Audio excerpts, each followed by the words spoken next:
सांगितलं लाईक नर्मदेचं पात्र कसं छान उष्टा केला असता तर कोणालाच नसतं मिळालं. थांब आले मी आले नंदी घाटाचा फोटो काढतो. नंदी घाट संध्याताई या ना. हो.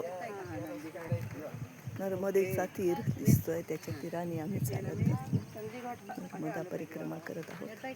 संध्याताई उभं राहा ना. मस्त आलाय फोटो. असे सेल्फी तू आणि ये ना, फोटोग्राफी सुरू तुझा झाली काढते. आहे. असं करते ना. नंदी घाट बघा, आम्ही निम्म अंतर चालून आलोत, आता नंदी घाटापर्यंत पोहोचलोत. आता इथे जे हे दिसत आहे होडीने आपल्याला पलीकडे जायचं आहे आणि मग आता पुन्हा परतीची परिक्रमा चालू होईल.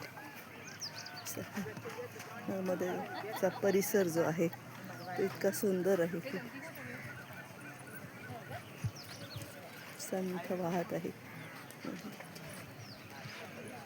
सकाळच्या वेळामध्ये, पहाटेच्या वेळात तिथून जाताना खूपच सुंदर वाटतं.